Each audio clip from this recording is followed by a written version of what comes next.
अस्सलाम, आप देख रहे हैं इनसाइड पाकिस्तान। मैं हूं मोहम्मद जफ़ीर। पंजाब में बहरान बरकरार, पंजाब का सियासी मुस्तकबिल क्या होगा, सबकी नज़रें गवर्नर हाउस पर जम गईं। पंजाब असम्बली टूटने का ख़तरा टल गया क्या? इस वक्त वफाक और पंजाब के दरमियान कोई मुज़ाकरात हो रहे हैं या डेडलॉक बरकरार है? इस पर भी बात करेंगे। और ख़ास तौर पे पाकिस्तान तहरीक इंसाफ आज एहतजाज किया उन्होंने गवर्नर हाउस के बाहर। और हम देख रहे हैं कि पिछले 7 महीनों में पंजाब के अंदर ये दूसरी बल्कि तीसरी दफ़ा ऐसा हो रहा है कि एक आइनी बहरान जन्म ले रहा है। एक मामला किसी तरह कंट्रोल होता है तो दूसरा बहरान जो है वो जन्म लेता है। माशी, सियासी और आइनी बहरान की जद में है इस वक्त पाकिस्तान और ख़ास तौर पे पंजाब। इमरान खान साहब ये कह रहे हैं कि वफाक ने असम्बलियों की तहलील को ख़ुद मुतनाज़ बनाया, और दूसरी तरफ राना सनाउल्लाह साहब का ये दावा है कि आइनी तौर पर परवेज़ इलाही वज़ीर आला पंजाब नहीं रहे। आइन और कानून क्या कहता है और इस वक्त सीएम पंजाब की क्या आइनी और कानूनी हैसियत है, इस पर बात करेंगे। और क्या गवर्नर राज लगाने की कोशिश की जाएगी या तैयारी है, या फार्म और तफहीम से मामला हल हो जाएगा? इन तमाम इशूज़ पे बात करेंगे। हमारे साथ मौजूद हैं मुस्लिम लीग नून से सेनेटर गौस मोहम्मद साहब, सीनियर सियासतदान, सीनियर रहनुमा। बहुत शुक्रिया गौस मोहम्मद साहब, खुश आमदीद कहते हैं आपको प्रोग्राम। उज़मा रियाज जदून साहब हमारे साथ मौजूद हैं, मैंने पाकिस्तान तहरीक इंसाफ से। उज़मा रियाज साहब आपको भी खुश आमदीद कहते हैं। गौस मोहम्मद साहब, किस तरह देखते हैं इस वक्त, चूँकि पे दर पे बहरान है और माशी बहरान तो है ही, आइनी और सियासी बहरान भी शिद्दत इख्तियार करता जा रहा है। कुछ बैकडोर राब्ते हो रहे हैं, मामलात फॉर्म और तफहीम की तरफ जाएंगे या इसी तरह ये पंजाब जो है वो मैदान जंग ही बना रहेगा? बिस्मिल्लाहिर्रहमानिर्रहीम। ठीक है जी, बातचीत के रास्ते तो खुले होते हैं। हम जमहूरी लोग हैं, एक जमानदार सियासी जमात हैं, बल्कि 3-4 बड़ी सियासी जमातें, छोटी मिला के 12 जमातें हैं जो हुकूमत में हैं। इलेक्शन चाहते हैं तो वो पंजाब। जी जी जी जी, सुन रहे हैं हम आपको गौस मोहम्मद जी जी, बीच में पता नहीं कोई और आवाज़ आ जाती है। साहब। उज़मा रियाज साहब, मैं गौस मोहम्मद साहब कंप्लीट कर ले, मैं आपकी तरफ आ रहा हूँ। जी गौस मोहम्मद साहब प्लीज़। हाँ जी, तो हम तो जमहूरी लोग हैं, बातचीत के रास्ते तो हमेशा खुले होते हैं और हम कोशिश कर रहे हैं उनको। मुसीबत यह है और प्रॉब्लम यह है कि खान साहब किसी बात पे कायम नहीं रहते। हर वक्त अपने बयानियां बदलता है, एक दिन कुछ कहते हैं तो उस दिन कुछ कहते हैं। तो ऐसे है कि आरिफ अलवी से हमारी बातचीत चल रही थी, आरिफ अलवी साहब उनसे राब्ते में थे, लेकिन खान साहब को वही रिटा है कि जी सबने तोड़नी, इलेक्शन कराओ इलेक्शन कराओ। उन्हें मुल्क की फिक्र नहीं है। वो समझते हैं कि अगर मैं वज़ीर आज़म नहीं हूँ तो कोई भी वज़ीर आज़म नहीं रहेगा। उनकी एक भोंडी सी मंतक है, उनको एक जमहूरी तरीके से हटाया गया है। अभी तक वो इदारों में जो है वो इदारों को गालियाँ दे रहे थे और एक एक का नाम लेकर गालियाँ दे रहे थे, और फिर उनके जो MNA सेनेटर जो कि हमारे इदारों के सरबराहों को गालियाँ देते हैं उनको फिर बकअप करते हैं, उनको डिफेंड करते हैं। अब आज आजम सवाती का नाम ले रहे थे कि आजम सवाती का क्या कसूर था। भाई आजम सवाती सेनेटर ऑफ पाकिस्तान के मेंबर हैं, उसकी एक जिम्मेदारी होनी चाहिए, एक जिम्मेदाराना बयान होना चाहिए। वो सिटिंग आर्मी चीफ को बड़ी भोंडे तरीके से गालियां दे रहे हैं, तो इस तरह तो मतलब मुल्क नहीं चला करते। बिल्कुल ठीक कह रहे हैं सेनेटर गौस मोहम्मद साहब, अब इस तरह की ज़बान इस्तेमाल नहीं करनी चाहिए। लेकिन आपके कायद मियां नवाज शरीफ साहब इन्हीं सिटिंग जो आर्मी चीफ थे जिनके बारे में इन्होंने सेनेटर सवाती साहब ने बात की, उनके बारे में खुद गुजरावाला जलसे में मियां नवाज शरीफ साहब ने क्या कहा था। तो ज़बानें तो सारे ही इस तरह की इस्तेमाल करते रहे, लेकिन नहीं होना चाहिए। अगेन हम इसको किसी आर्गूमेंट के साथ नहीं जोड़ सकते, लेकिन ये तमाम गलतियां आप तमाम पॉलिटिकल स्टेक होल्डर से माजी में भी होती रही, और इसको इससे दरगुजर करके आगे नहीं बढ़ना चाहिए हमें। देखो जी, हमने कोई आर्मी चीफ को या DGIC को गालियां नहीं दी थी। हमने नाम लेके मियां साहब नाम लेके कहा था कि आपकी वजह से ये हो रहा है, आपने ये किया है। और फिर उन इदारों की तरफ से जब यकीन दहानी कराएगी कि हम इसमें इन्वॉल्व नहीं है तो फिर जाहिर खामोश हो गए। तो इनको कह भी रहे हैं और परवेज इलाही ने भी कहा है, उनके इत्तेहादी हैं और इत्तेहादियों ने भी जिस किस्म की वो एक लैंग्वेज, परवेज इलाही ने अपने इंटरव्यू में क्या कहा कि मतलब हद होती है, इनको शर्म नहीं आती कि इस किस्म की लैंग्वेज इस्तेमाल करते हुए। इन वो बड़ी ये इंसान फरामोश लोग ठीक हैं। है, लेकिन हाँ जी, तो बात कहने का मतलब ये है, मतलब ये है कि देखो, बात एक गुस्से में एक बात करते हैं, लेकिन जिस आजम सवाती ने और उसने जो गिल था, गिल साहब थे, गिल ने तो एक मतलब बगावत को उकसाया था कि आप अंधे हैं, फौजियों को कहा था जूनियर्स को कि आप अंधे हैं कि उनको फॉलो करते हैं, ना ठीक, करें। लेकिन अब तो गौस मोहम्मद साहब वो न्यूट्रल हो गए हैं, एस्टैब्लिशमेंट जो है वो बाहर आ गई, ए पॉलिटिकल हो गए, तो जाहिर है आप स्टेक होल्डर्स ने आगे बढ़ना है, आपने आपस में बैठ के बताना है कि इलेक्शंस कब होंगे, मुल्क कैसे चलेगा, तो इसकी तो ओनरशिप लेने को ना तो आपकी हुकूमत तैयार है, ना पाकिस्तान तहरीक इंसाफ। नहीं नहीं, पहले पहले जैसा हमने कहा है कि इमरान खान साहब पहले सियासतदान बने, ये लोग सियासतदान बन के हमारे साथ बात करें। अच्छा, देखो, हम तो जब इमरान खान साहब को आप सियासतदान नहीं समझते गौस मोहम्मद साहब? नहीं नहीं नहीं नहीं, जिस तरह की ऑडियो वीडियो आ रही हैं, ये सियासतदान ऐसे होते हैं जो रियासत मदीना का सबक दें और ऑडियो वीडियो इस किस्म की आए इनकी। ये खान साहब की ऑडियो वीडियोस तो अभी आई हैं, इससे पहले माजी में 75 सालों में क्या होता रहा उस पर तो बड़ी किताबें भी आई हैं और बहुत कुछ आया है। ये बिल्कुल बड़ी लंबी हिस्ट्री है, हम तो नहीं चाहते कि तो फिर उस हिसाब से तो आपकी बहुत सारी लीडरशिप माइनस हो जाएगी अगर हम इस तरह। कहने का मतलब ये है, मेरा कहने का भाई मतलब ये है कि सियासतदान होते हैं ना, वो जमहूरी लोग होते हैं और बैठ के बातचीत के जरिए मसाइल का हल निकालते हैं। ठीक है, लेकिन ये खान साहब बातचीत को मानते नहीं है, कहते नहीं मैं जो कह रहा हूँ वो ठीक है, और रोजाना एक उनकी ये पॉलिसी है कि मैं हर चीज बुलडोज करो, जत्था लेके और अपनी मर्जी के रिजल्ट दो। वो इदारों को अंडर प्रेशर ला रहे हैं, चाहे हमारे सिर्फ अस्करी इदारे हैं या हमारी अदलिया है या दूसरे इदारे हैं या ब्यूरोक्रेसी, सब पर तो खान साहब इतने तगड़े हैं कि वो इदारों को कंट्रोल या उन पर प्रेशर बिल्ड करके अपनी मर्जी के फैसले करवा सकते होते, तो बहुत सारे फैसले वो अपने हक में करवा देते, वो तहरीक एतमाद को नाकाम बनवा देते, तो ऐसा तो नहीं है। तहरीक एतमाद में खुद वो उनको छोड़ गए थे, ठीक है ना, वो न्यूट्रल हो गए थे जो इदारे थे। उन्होंने कहा ठीक है जी आप जाने। अब तो आपको याद होगा कि जब यूसुफ रजा गिलानी सेनेटर बने थे तो बड़ी मुश्किल से इनको एतमाद का वोट दिलवाया गया और फिर जबरदस्ती 1-2 एमएनएस को कंटेनर में रात रखा गया कि नहीं आपने हाथ वोट देना है। उसके बाद एस्टेब्लिशमेंट ने इसको कहा कि भाई आप जो है ना, अब आपने अपने निजाम हुकूमत और ये सारा खुद संभालना है। और फिर जो उनकी सपोर्ट हटी तो ये फिर धराम से नीचे आ गिरे और फिर उनको गालियां देते हैं और नाम लेके। ठीक है गौस मोहम्मद साहब लाइन पे रहे, मैं जरा पाकिस्तान तहरीक इंसाफ का पॉइंट ऑफ व्यू भी लेता हूँ। उज़मा रियाज जदून साहिबा हमारे साथ मौजूद हैं। उज़मा रियाज साहिबा, गुफ्तगू आप सुन रही थी, एक तो ये कि पंजाब आपके पास है या नहीं है, और दूसरा असम्बलियाँ तहलील होंगी या मामला जो है वो वक्ती टल गया, सूरत किस तरफ जा रही है? आप ज़ाहिर आज सरापा एहतजाज भी रहे, और दूसरी तरफ जो गौस मोहम्मद साहब कह रहे हैं कि आप तो सियासी लोग ही नहीं हैं, आपके साथ चूँकि गुफ्तगू हो नहीं सकती, जब गुफ्तगू करने शुरू करते हैं तो अगले दिन आपके बयानात जो हैं वो इदारों के खिलाफ होना शुरू हो जाते हैं। ज़फ़ीर, बहुत शुक्रिया। सबसे पहले तो मैं सेनेटर गौस मोहम्मद साहब से ये रिक्वेस्ट करूंगी कि जैसा आपने अभी कहा कि जी हमने खान साहब को आईनी तरीके से हटाया है, आपने अगर आईनी तरीके से खान साहब को हटाया है तो हमने भी आईनी तरीके से ये अनाउंसमेंट की है कि हम आईनी तरीकों को फॉलो करते हुए पंजाब असम्बली और KPK असम्बली को डिसॉल्व करेंगे। दूसरा इन्होंने जी बात की कि जी आजम सवाती की गालियां देते रहे। आपने भी बड़ी अच्छी बात इनको ऑलरेडी बता दी कि नवाज शरीफ साहब ने जिस तरह से अपना बयानिया बनाया था कि मुझे क्यों निकाला, हम खान साहब ने ये नहीं कहा कि मुझे क्यों निकाला, उन्होंने बताया कि मुझे क्यों निकाला। ठीक है, ये खान साहब सियासतदान नहीं है, सुने जरा इनकी बात। फिर उन्होंने कहा कि जी खान साहब को सियासत नहीं आती, नवाज शरीफ साहब का बयानिया था वोट को इज्जत दो। वो क्यों कहते थे वोट को इज्जत दो? वो बयानिया इनका किधर गायब हो गया? वो बयानिया से ये लोग क्यों हट रहे हैं? फिर तीसरी बात ये है कि इन्होंने कहा कि जी आजम सवाती ने बड़ी बुरी बातें की, खान साहब के बयानात भी सामने हैं, आजम सवाती साहब के भी बयानात सामने हैं, मरियम नवाज साहिबा के बयानात देखें, आप नवाज शरीफ साहब के बयानात देखें, आप ख्वाजा आसिफ के बयानात देखें जिन्होंने असेंबली फ्लोर के ऊपर क्या तकरीर दी थी, आप उनके देखें। फिर उसके बाद आसिफ जरदारी साहब का आप सोचें जो उन्होंने कहा था कि हम ईंट से ईंट बजा देंगे और तुम लोग तो यहाँ पे सिर्फ 4 साल के लिए आते हो, हमने सारे टाइम यहाँ पे रहना, ये इन्हीं के बयान आते हैं ना जी जी। तो आज इन लोगों को क्रिटिसाइज किया जा रहा है, इन्होंने ये अपने बयान से क्यों हट रहे हैं?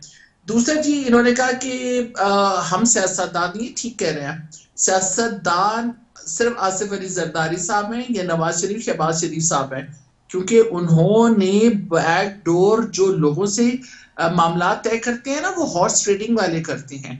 इन्होंने जितना पैसा कमाया हुआ है ना पाकिस्तान से, जो पाकिस्तान की आवाम का पैसा लूटा हुआ है, इन्होंने खून चूसा हुआ है, वो फिर इन्हीं लोगों को खरीदो फरोख्त में, हॉर्स ट्रेडिंग में इस्तेमाल करते हैं। इसलिए ये लोग कहते हैं कि जी बातचीत से मामला हल हों। अभी भी आप देख लीजिए कि हमारी जितनी भी रिजर्व सीट्स के ऊपर एमपीए खवातीन थी, उन्होंने किस तरह से बताया है कि इन्होंने कैसे कैसे उनको ऑफर्स दी हैं। तो बात ये है कि ये खान साहब को अगर सियासत नहीं आती तो आज मुल्क की जितनी भी 11-12 जमातें इकट्ठी होकर खान साहब के खिलाफ ना खड़ी होती, ये सारे इकट्ठे हुए क्योंकि एक भी पार्टी खान साहब का मुकाबला नहीं कर रही थी।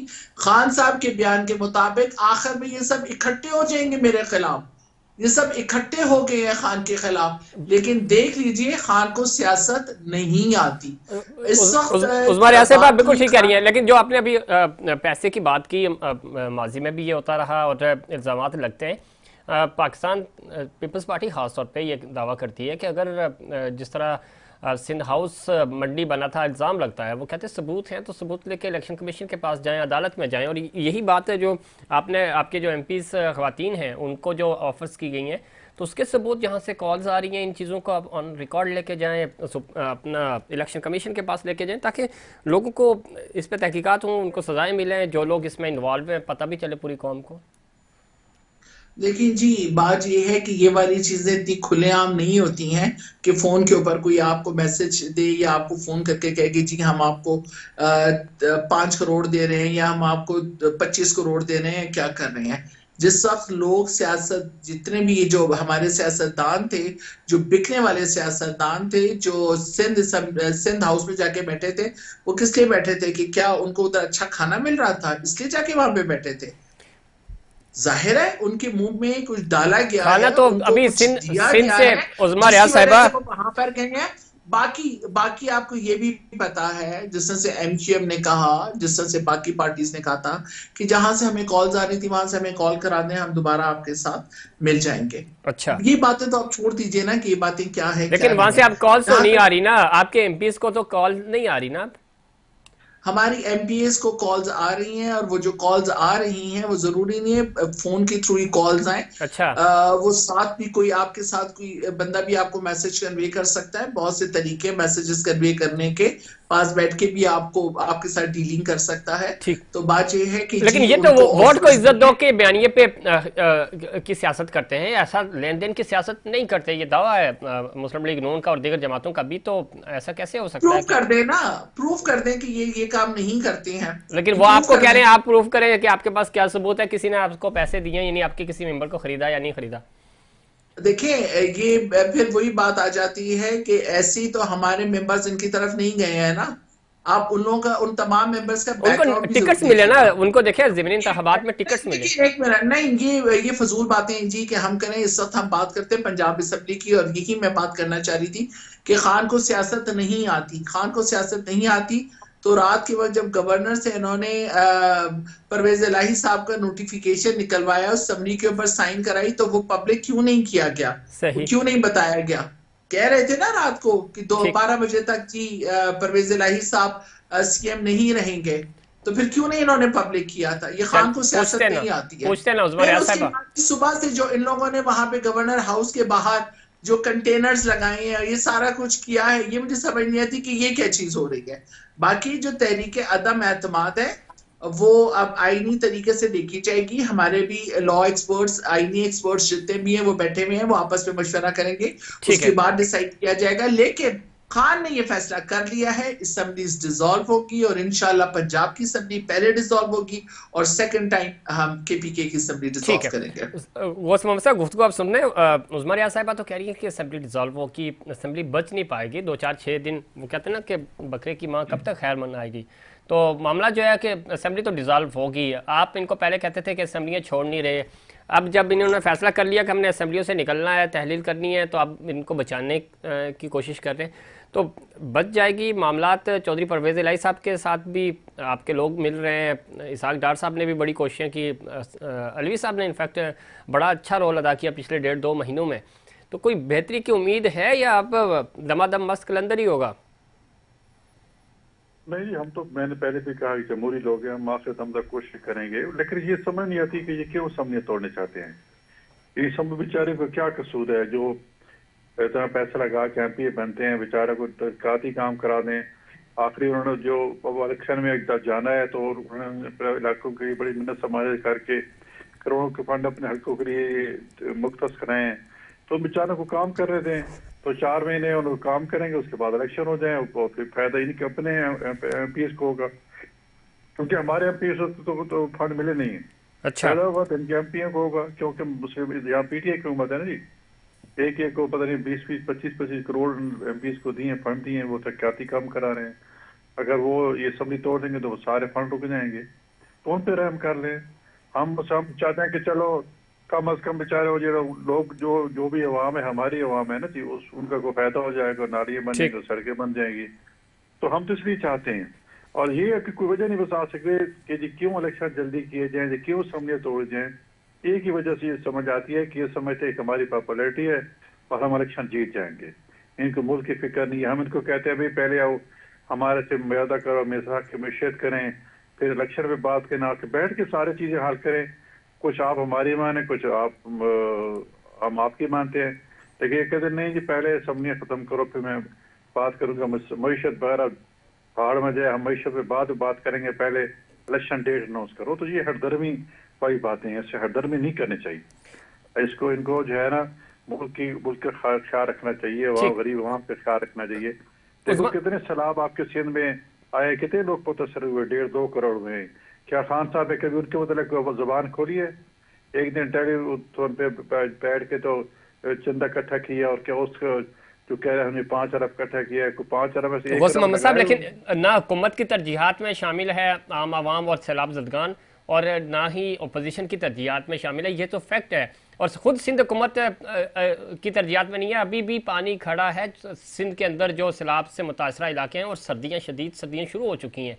तो ये तो अब, और जरदारी साहब यहाँ तबीयत उनकी डाउन थी तो वो सैलाब मुतासिन के पास तो नहीं गए, लेकिन पंजाब में जोड़ तोड़ के लिए वो पहुँच गए। तो अवाम को अब ये चीज़ें समझ आ रही हैं कि अवाम इस वक्त इक़्तिदार ही की जंग है, अवाम की जंग तो नहीं है। चूँकि आप इस बयानिए के साथ आए थे कि पाकिस्तान तहरीक इंसाफ ने महंगाई कर दी और इनका जीना जो है वो मुश्किल कर दिया। आपने भी लॉन्ग मार्च किया महंगाई के खिलाफ, पाकिस्तान पीपल्स पार्टी ने आखिरी मार्च जो किया वो लॉन्ग मार्च किया, वो भी महंगाई के खिलाफ था। तो महंगाई तो नहीं हुई, रिलीफ तो नहीं मिला। भाई देखिए, पहली बात तो ये है कि जब आप लोगों में गुस्सा आता है ना, तो कहते हैं जरदारी साहब क्या कर रहे हैं जी, जरदारी क्यों लाहौर बैठा है जी, मियां नवाज शरीफ को लंदन बैठा है। भाई वो नहीं, जहां मर्जी बैठे, इससे कोई फर्क नहीं पड़ता, लेकिन अवाम को रिलीफ दें। बैठे जाम पेरिस चले जाए, हमें क्या इससे। नहीं, शहबाज साहब वज़ीर आज़म है, वो कल भी गए हैं, कल भी सारा दिन उधर रहे हैं, उन्होंने खुद निगरानी की है। आपने देखा होगा उस पे वो पंप्स लगाकर पानी निकाला जा रहा है। सर गौस मोहम्मद साहब, 6 महीने हो गए हैं सैलाब को आए हुए, तो अब पानी अभी भी निकाला जा रहा है। ये ग्राउंड रियलिटीज यही है कि लोगों को रिलीफ नहीं मिल रहा। हम यही कह रहे हैं, वजीर आजम से हमें कोई शिकवा नहीं। ज़ाहिर है ये एडमिनिस्ट्रेशन लेवल का काम है, वजीर आजम का काम तो नहीं है कि वो आके डिस्ट्रिक्ट में या तहसील में काम कराए। आप टेक्निकलिटी में जाना पड़ेगा। आप देखो फेक फ्लड आता है, दरिया पुल चढ़ते हैं, पानी उठता है, इस फिजरा पानी जमीन में आ जाता है, फिर वापस दरिया नीचे उतरता है, पानी चला जाता है। इसमें यह हुआ है कि स्टेगनेंट वाटर है, बारिश का पानी है। 4 हफ्ते मुसलसल बारिशें होते रही हैं, इनका कोई निकल का रास्ता नहीं है। एक जगह से जाके दूसरी से तीसरी, चौथी, छठी जगह जाके फिर जाके कहीं दरिया में जाके वो पहुंचता है। तो इसमें बड़ा टाइम लग रहा है, ये वजह है। अच्छा, तो हमारे अवाम है, हमारे बच्चे हैं, हमारे भाई हैं, हमारी बहनें हैं जो सैलाब से मुतासर हैं। हमें फिक्र है, क्यों नहीं फिक्र है? और जिसका जितना कोई बस चलता है वो अपने वसाइल से करे, तो उस पर यह कहना कि हमें फिक्र नहीं है। अल्लाह, इमरान खान जो 5 अरब का अनाउंस किया है, क्या इमरान खान कभी एक दिन गया है? इसने जब से तो सैकड़ों किए हैं, क्या एक दिन जाके फ्लड इलाके में गया है? एक दिन इस हवाई जहाज, इस हेलीकॉप्टर पे गया है, और उस पर मैंने देखा, आप सब ने देखा है कि वो सारा जो है ना थ्रू आउट हेलीकॉप्टर बिल्कुल। गौसम साहब, उनकी जिम्मेदारी भी है, लेकिन हुकूमत वक्त की पहली जिम्मेदारी है, सूबाई हुकूमत की दूसरी जिम्मेदारी है, खान साहब की भी जिम्मेदारी है, उसको उनको ज़रा माइनस नहीं कर सकते आप। देखो, हमने टांक में बहुत सारे घर बनाए, 400 घर बना के दिए लोगों को। क्या इन्होंने कहीं आप बता सकते हैं कि बाकी केपी में कोई घर बना चले है, पूछ लेते हैं ना, पैसे लेके जेब में डाल गौस मोहम्मद देते साहब पूछ लेते हैं, उस्मा रियाज साहिबा से भी पूछ लेते हैं कि महंगाई और खासतौर पे जो मुतासरीन हैं उनके लिए इन्होंने क्या किया, क्या इकदाम किए, और अब ज़ाहिर है वो फौरी इलेक्शंस क्यों चाह रहे हैं। उस्मा रियाज साहिबा। देखिए जफीर, सबसे पहली तो बात यह है कि जैसे गौस मोहम्मद साहब ने फरमाया कि जी खान साहब के पास इतना पैसा मौजूद है, उन्होंने फंडिंग अपनी लोगों से फंड रेज करवाया और उसके बाद उन्होंने इतना पैसा इकट्ठा किया। तो इनसे क्या है, अगर इन्हें इतनी खान साहब की जो इन्होंने फंड रेजिंग के प्रोग्राम्स किए, टेलीथॉन्स वगैरह किए हैं, अपने भी शहबाज शरीफ से कहें थोड़ा सा टेलीथॉन इसी तरह से कर लें, जरा लोगों को पता चल जाए कि लोग उन पे कितना ट्रस्ट करते हैं। आसिफ अली जरदारी साहब से भी करवा लीजिए। सैलाब सिर्फ सिंध में ही नहीं जरदारी आया, साहब के बेटे सैलाब ने किया है केपीके ना, में भी उन्होंने पैसे बहुत आया इकट्ठे है। किए हैं। सुन लेना, जी जी सुन लेना, सैलाब केपीके में भी आया है। जी। और आप देख लीजिए कि केपीके की वो हालत नहीं है। अल्हम्दुलिल्लाह इस वक्त सारा इलाका सेटल डाउन हो चुका है, लोग अपने घरों में बस रहे हैं और वो अपने कारोबारों पे जाने शुरू हो गए हैं। पंजाब के अंदर तो खान साहब ने काम करवाया है, केपीके के अंदर खान साहब ने काम करवाया। आपका प्राइम मिनिस्टर बैठा हुआ है, आपका फॉरेन मिनिस्टर बैठा हुआ है, आपके आसिफ अली जरदारी वहां पे बैठे हुए हैं वफाक के अंदर। तो क्यों नहीं उन्होंने सिंध के काम करवाए, जहां पे इतने अरसे से भुट्टो भी जिंदा और भुट्टो की औलाद भी माशाल्लाह वहां पे अय्याशी कर रही है। तो मुझे ये समझ नहीं आता कि आप लोग खान साहब के ऊपर नजर लगा के बैठे हुए हैं, जबकि खान साहब तो असम्बलियों से बाहर बैठे हुए हैं। उन्होंने जो काम करना है उन्होंने केपीके के अंदर करना है, पंजाब के अंदर करना है, सिंध तो आपने करना है। सिंध का ठेका भी हम लोग लें, तो फिर आप लोग किस लिए? तभी तो खान साहब कहते हैं हटे हैं आप लोग, हम खुद आते हैं और हमें अवाम इंशाल्लाह ताला इलेक्ट करेगी और हम आगे यहाँ पे काम करके अब आप बताएंगे। बिल्कुल दूसरी बात जी, जी दूसरी बात जी, जो आपने अभी फरमाया है ना कि खान साहब को क्यों जल्दी है इलेक्शंस की, बिल्कुल जी खान साहब को जल्दी है इलेक्शंस की। क्यों जल्दी है? आपने शहबाज शरीफ साहब के ये बयान तो सुने होंगे ना कि इस वक्त आईएमएफ की बड़ी कड़ी शराइत है जी और आईएमएफ कहाँ कहाँ पे हमसे साइन करा रही है हमें नहीं पता चल रहा। ठीक। तो बात यह है कि जो एक प्रेजेंट सिटिंग प्राइम मिनिस्टर है उसको ये नहीं पता चल रहा कि वो कहाँ साइन कर रहा है, कहाँ साइन नहीं कर रहा। तो खान साहब यही कहती हैं कि इस इंपोर्टेड नालायक हुकूमत से जान छुड़वा के अवाम जिन लोगों को इलेक्ट करें उनको लाया जाए, वो यहां पर बैठे और अपने बेहतरीन जो उनकी माशी पॉलिसीज हैं उनको लेकर आए, अपनी खारजा पॉलिसी को बेहतर बनाए और लोगों को रिलीफ दें। ये गवर्नमेंट पीडीएम की गवर्नमेंट आई थी और ये शहबाज शरीफ के बयानात हैं कि हम आए तो हम शुरू के 3 महीनों में रिलीफ देंगे लोगों को, कि इतना ज्यादा खान ने महंगाई की हुई है। खान ने तो जो महंगाई की हुई थी उसने उसको कंट्रोल भी किया हुआ था। इनके आते साथी जो इनके बहुत ज्यादा इकोनॉमिक एक्सपर्ट्स जो थे, बिल्कुल उस्मा रियाज साहब, मुझे ब्रेक पे जाना है, लेकिन आप ठीक फरमा रही हैं। इन्होंने दावा ज़रूर किया था कि आईएमएफ से हम पाकिस्तान तरीके इंसाफ से बेहतर डील करेंगे, और ज़ाहिर 22 प्रोग्राम आईएमएफ के हो चुके हैं। एक प्रोग्राम आपने साइन किया, बाकी प्रोग्राम जो हैं वो दीगर पॉलिटिकल पार्टीज़ ने, नॉन पीपीपी और जो मुशर्रफ साहब के दौर में साइन हुए। लेकिन कहाँ गलती हुई, आईएमएफ बेहतर क्यों डील नहीं हो सका, इस चीज़ का भी जो मलबा है वो पाकिस्तान तहरीक इंसाफ पे डाला जा रहा है कि चूँकि जो मायदे थे वो और उसकी जो शराइत थी वो गलत साइन की गई हैं, जिसकी वजह से आज मुस्लिम लीग नून को और उनकी इत्तेहादी हुकूमत को परेशानी का सामना करना पड़ रहा है। और बहुत सारी चीज़ें हैं जो मैनेज नहीं हो रही। इस पर बात करेंगे और मुस्लिम लीग नून का जवाब भी लेंगे कि आईएमएफ में ऐसी क्या शराइत लगाई गई कि जिसकी वजह से बेहतरीन जो इसहाक डार साहब जिन्होंने दावा किया था कि डॉलर को भी नीचे लेके आ जाएंगे, आज डॉलर भी बुलंद तरीन सतह पे की तरफ वापस जा रहा है। तो ये क्या वजह है, इकॉनमी क्यों कंट्रोल नहीं हो रही, और माशी बुरान और ख़ास तौर पे सियासी और आइनी बुरान कैसे कंट्रोल होगा, इस पर बात करेंगे। लेकिन उससे पहले कमर्शियल ब्रेक।